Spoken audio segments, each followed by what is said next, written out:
What if I told you that the Appalachian Trail, one of America's most beloved hiking routes, harbors dark secrets and terrifying encounters?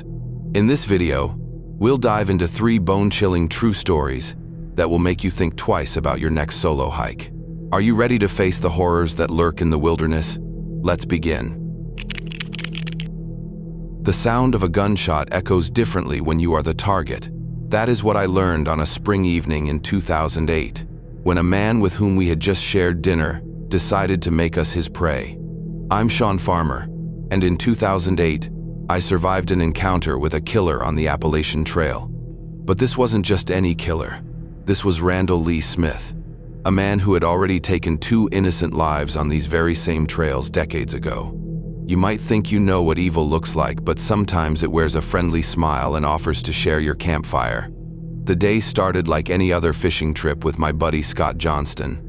We were at Dismal Creek, Virginia, a name that would soon feel horrifyingly appropriate. The spring air was crisp, the water was clear, and we had no idea we were about to become part of one of the most chilling stories in Appalachian Trail history.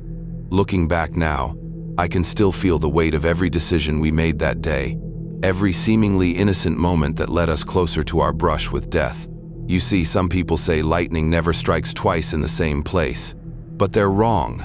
Sometimes evil returns to the same hunting grounds, drawn back by some dark force we can't understand. And we were about to learn this lesson in the most terrifying way possible. The man who approached our campsite that evening seemed harmless enough. He introduced himself as Randall, and there was something almost grandfatherly about him. He asked if he could join us, and we did what any decent people would do. We welcomed him.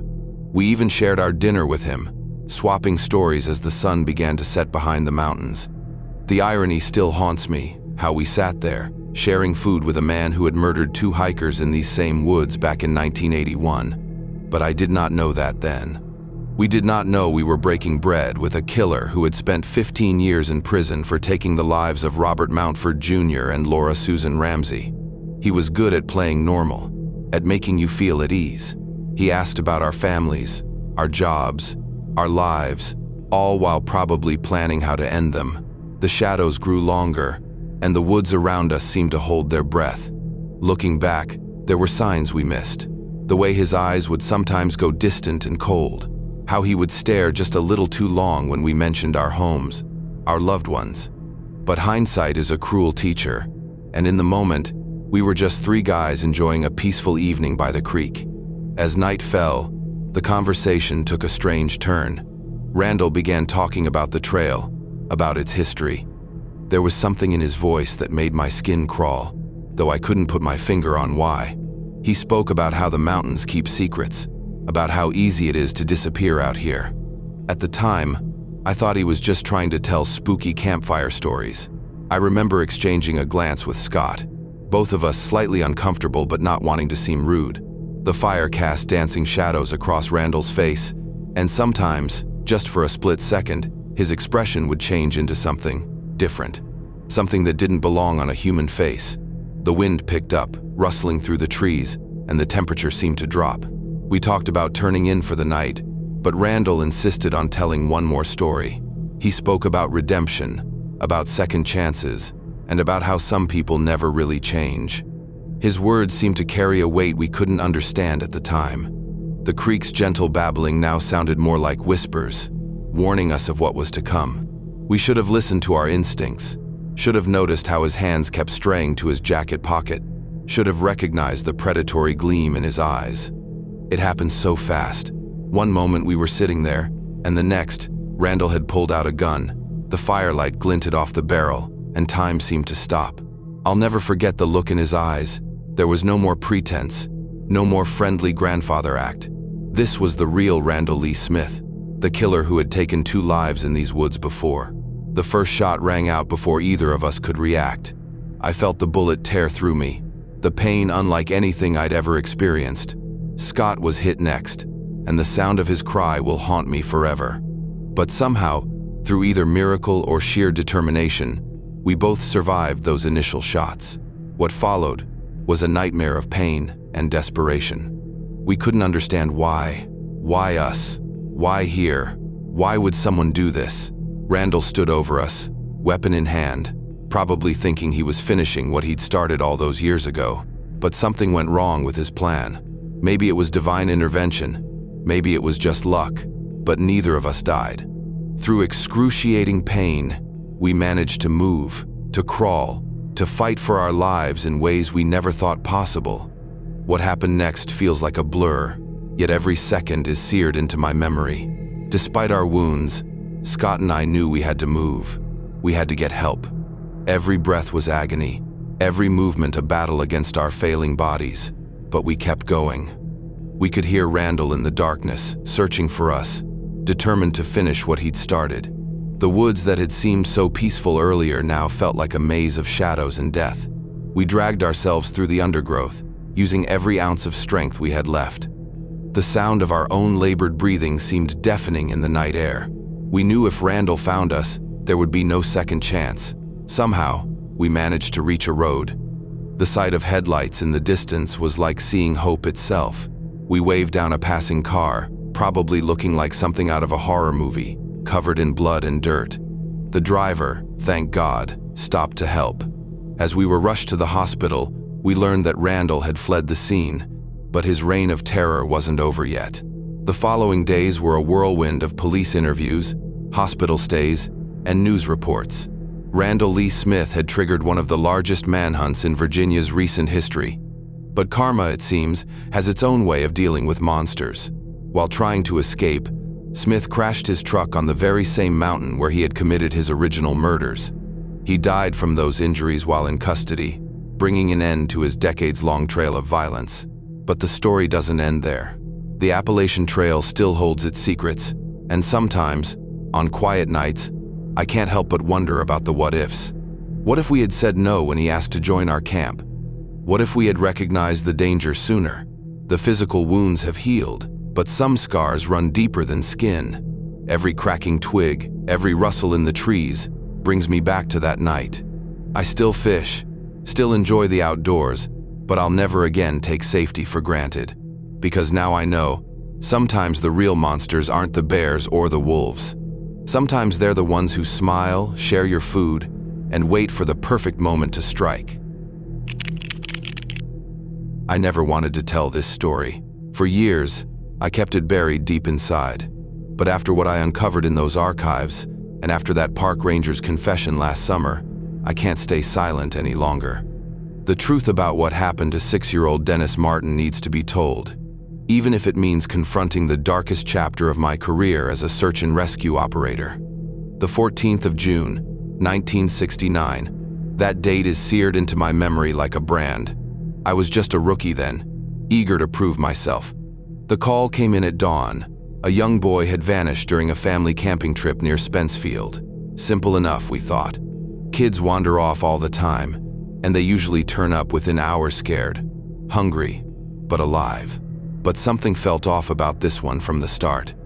The way the fog clung to the mountains that morning, thick, unnatural. The eerie silence in the forest, as if every living creature was holding its breath. Dennis had been playing hide-and-seek with other children while their families prepared for Father's Day celebrations. His father saw him duck behind a bush, wearing that bright red shirt that would later become infamous in missing persons lore. Seconds later, when the other kids went to find him, Dennis was gone. No footprints, no broken branches, no sign of struggle, just empty forest and that damned fog, swallowing everything in its path. None of us could have imagined then that this would become one of the largest search operations in National Park Service history, or that it would uncover something far more sinister than a lost child.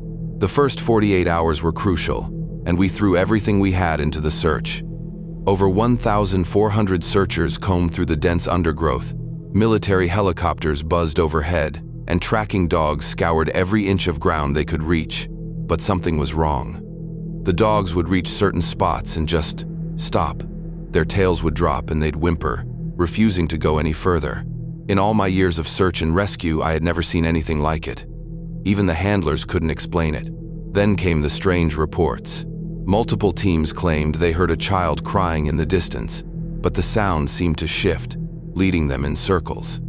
Others discovered small footprints that appeared out of nowhere, only to vanish just as mysteriously. One seasoned ranger swore he saw a small figure in a red shirt standing between the trees, but when he ran toward it, he found only empty forest and an overwhelming sense of dread.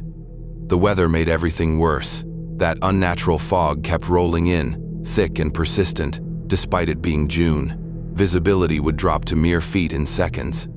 Team members grew disoriented, their compasses spinning wildly for no apparent reason. We lost radio contact with several groups, only for them to reappear hours later with no memory of where they'd been. And then there were the strange markings we found on the trees, not claw marks from bears or other wildlife, but perfect geometric patterns carved deep into the bark. When I asked the local tribal experts about them, they refused to even look at the photographs, warning me that some things in these mountains are better left undisturbed. An elderly man approached our command post. He was a local, living off the grid in a cabin deep in the woods. His hands shook as he described what he'd seen the day Dennis disappeared. He talked about strange lights in the forest the night before, and an odd humming sound that made his dogs hide under the porch. But what really caught my attention was his description of a cave he'd found recently, one that hadn't been there the week before. According to him, the cave entrance had appeared suddenly after a minor earthquake. He'd explored it briefly but turned back when he found strange markings on the walls and what he described as fresh artifacts that looked centuries old. When he returned the next day to document his find, the entrance was gone, as if the mountain had swallowed it whole. We initially dismissed his story as the ramblings of a mountain hermit. That is, until we found his cabin burned to the ground 3 days later, with no sign of the old man. The incident sparked a new wave of theories and whispers among the search teams. Some recalled old Cherokee legends about the mountains, stories of places where time behaved strangely, where people would vanish without a trace. Others pointed to the area's history of unexplained disappearances dating back to colonial times. A few even suggested government involvement, citing unusual aircraft activity in the days leading up to Dennis's disappearance. But what truly chilled me was discovering that the spot where Dennis vanished lay at the intersection of all these historical disappearances, forming a perfect geometric pattern when mapped out. As weeks turned into months, I became obsessed with the case. I started mapping every detail, every anomaly, every strange occurrence reported during the search. A pattern emerged, but it was unlike anything I'd seen in my training. The locations where dogs refused to go, where compasses malfunctioned, where searchers reported lost time, they formed a spiral pattern across the mountain, with Dennis's last known location at its center. I discovered that every 7 years, dating back to the earliest park records, someone had vanished in these mountains under similar circumstances. Always near Spence Field, always in June, always without a trace. The Park Service had kept these incidents quiet, filing them away in archived reports with vague explanations. But when I overlaid the disappearance locations with geographical surveys, I found something that made my blood run cold. The entire area sat above a network of unmapped caves and underground rivers. The geometric patterns we'd found carved in the trees, they matched ancient Cherokee warnings about doorways to other places where time moved differently. The tribal elders I consulted confirmed my suspicions but warned me to stop digging. They spoke of ancient agreements, of boundaries that shouldn't be crossed, of forces that had existed in these mountains long before humans arrived. One elder told me, with tears in his eyes, that some questions shouldn't be answered, that some doors are meant to stay closed. Last summer, 40 years after Dennis disappeared, I received an anonymous package. Inside were dozens of classified documents, photographs, and lab reports from a government investigation I never knew existed. They detailed geological anomalies, electromagnetic disturbances, and something they called temporal displacement events in the Spence Field area. But most disturbing were the photographs, images of that same cave the old man had described, taken just days after Dennis vanished. The cave photos showed something our search teams never found: child-sized footprints in the mud, leading deeper into the darkness. Along the walls were those same geometric patterns we'd found on the trees, but here they seemed to pulse with a faint luminescence. The final photo in the series showed a small red piece of fabric snagged on a rock formation, the same material as Dennis's shirt. A retired park ranger finally broke his silence, confirming what the documents suggested. The government had known about the caves and their strange properties for years. They'd been studying them secretly, documenting inexplicable phenomena, time distortions, disappearances, and things that defied scientific explanation. Dennis's vanishing had forced them to accelerate their research, but what they found was too dangerous to reveal. The ranger claimed they sealed the cave entrances with explosives, burying whatever secrets lay within. I'm sharing this story now because I believe the cycle is starting again. The patterns are reappearing, the compass anomalies have returned, and last week, I saw that same unnatural fog rolling down from Spencefield. But this time, I have proof. In those classified files, I found something that changes everything. A single frame from a motion-activated camera, dated just hours after Dennis disappeared. The image is blurry but unmistakable. A small boy in a red shirt, walking hand in hand with something else, something that doesn't quite fit any known shape or form. The most haunting part? The timestamp on the photo shows it was taken 3 days after Dennis vanished, but the boy hasn't aged a day. And in the background, through the cave entrance, there's another timestamp visible on a researcher's abandoned equipment, dated 2025. The implications are staggering. Dennis Martin didn't just disappear that day. He stepped through a doorway that we weren't meant to find, into a place where time has no meaning. I've spent my life trying to uncover the truth about what happened on that mountain. Now that I have, I almost wish I hadn't. Because if I'm right, Dennis Martin isn't lost. He's caught between moments, between worlds, in a place where past and future blur together. And sometimes on quiet nights when the fog rolls in thick over Spencefield, you can still hear children laughing in the distance, playing an eternal game of hide-and-seek that never ends. The mountains keep their secrets well, but every 7 years, they offer us a glimpse of what lies behind that hidden door. And now, as June approaches once again, I find myself wondering, who will be next to step through? The gunshot shattered our peaceful hike, and a searing pain tore through my neck. I collapsed onto the rough trail, my blood mingling with the fallen leaves. But it wasn't my scream that echoed through the mountains. It was Rebecca's. That day on the Appalachian Trail had started like any other adventure we had shared over the past 2 years. Rebecca and I were celebrating the end of my architecture finals, two lovers seeking solitude in nature. The vast Pennsylvania wilderness stretched before us, offering the escape we craved from a world that wasn't always kind to women like us. If only I had known the real danger wasn't the wild terrain or unpredictable weather, but the hatred that had followed us watching, waiting. The memory of that spring afternoon still haunts me. Golden sunlight filtering through the trees, casting playful shadows that concealed our stalker. I remember Rebecca's laugh, the way she squeezed my hand as we climbed higher, blissfully unaware of the eyes tracking our every move. We had noticed him earlier at the campsite, a stranger who seemed to materialize from nowhere, his presence making my skin crawl, but we dismissed our unease. The trail was supposed to be safe, a community of hikers bound by mutual respect and a love for nature. How wrong we were. The first shot came without warning, then another, and another. 5 bullets in total, each carrying a message of pure hatred. I would later learn that our attacker, Stephen Roy Carr, had targeted us for no reason other than who we were and whom we loved. Blood soaked through my clothes as I fought to stay conscious, one desperate thought consuming me, Rebecca. Through the haze of pain and terror, I saw her motionless on the trail ahead. I called out, my voice barely a whisper. No response.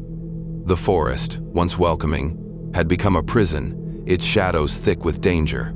I needed to move, to find help, but my body screamed in protest. The bullets had struck me in multiple places, neck, arm, face, yet somehow I was still alive. I couldn't leave Rebecca, but staying meant certain death for both of us. Summoning every ounce of strength, I began to crawl, each movement sending waves of agony through me. My ragged breathing filled my ears, accompanied by the terrifying thought that our attacker might return to finish what he started. Time lost meaning as I dragged myself forward, inch by excruciating inch. I spoke to Rebecca in my mind, promising to return with help, begging her to hold on. Guilt weighed heavier than my wounds, guilt for leaving her behind, for not sensing the danger sooner. As the sun dipped below the horizon, fear tightened its grip. Every rustling leaf made my heart race. Every snapping twig convinced me he was coming back. I had no way of knowing if I was heading in the right direction, only that I had to keep going. Minutes blurred into hours. My injuries were severe. I could feel the bullet lodged in my neck, my face shattered. But something deep inside me refused to surrender. I thought of Rebecca, of our dreams, of the life we had planned. These thoughts became my fuel. The pain was unbearable, but I forced myself forward. This was survival in its rawest form, a battle against my failing body and the darkness creeping into my vision. Hallucinations taunted me. Shadows danced in unnatural ways. Voices whispered from the trees. The trail twisted and stretched, a cruel labyrinth, but I pressed on, using trees and rocks as markers. Cold seeped into my bones as night fell, my strength ebbing with every breath. Yet I moved, step by agonizing step. The sound of my heartbeat pounded in my ears, a drumbeat of defiance. Time lost meaning. The only thing that mattered was forward motion, toward salvation, if it existed. Then, in the distance, the sound of vehicles. Hope surged through me. I pushed harder, ignoring the fire in my wounds, the trembling in my limbs. My mind was a blur. Rebecca's smile that morning, our last kiss, the gunshots that shattered everything. Guilt threatened to pull me under, but I forced it into determination. Reaching help was her only chance. When I finally reached the road, I collapsed. A motorist stopped, and the horror in their eyes told me everything I needed to know about my condition. What followed was chaos, sirens, voices, hands lifting me. But through it all, I repeated one thing: Rebecca, on the trail, please help her. Harsh hospital lights replaced the dim forest canopy. Doctors' voices echoed from a distance. Later, I learned I had been shot 5 times: neck, face, head, and arm. Each wound was a testament to the hatred that had nearly killed me. But all I could think about was Rebecca, and the agonizing wait to learn her fate. The news hit like a physical blow. Rebecca hadn't survived. The bullet had been fatal. She had died alone on the trail. Grief crashed over me in waves. I thought of her last moments. Had she been afraid? Had she known how much I loved her? Doctors told me I was lucky to be alive. It didn't feel like luck. It felt like a curse.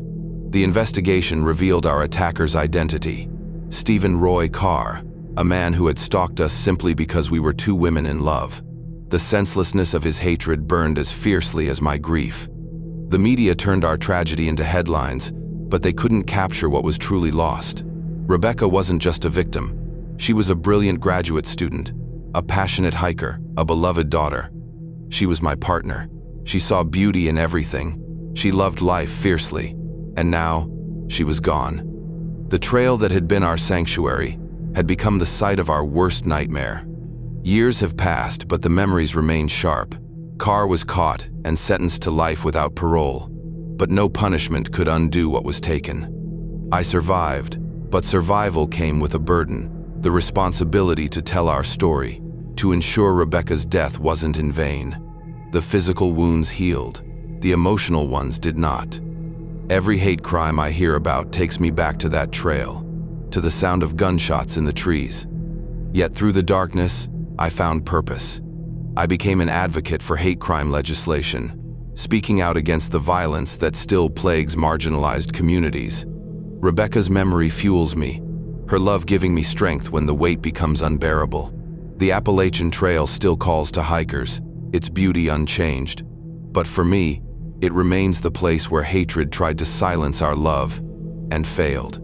Because while Rebecca's life was stolen, our love story endures. In every life touched by her memory, in every positive change made in her name, the mountains keep their silent vigil. And somewhere, on that trail, 2 young women are still walking hand in hand, their laughter forever echoing through the trees.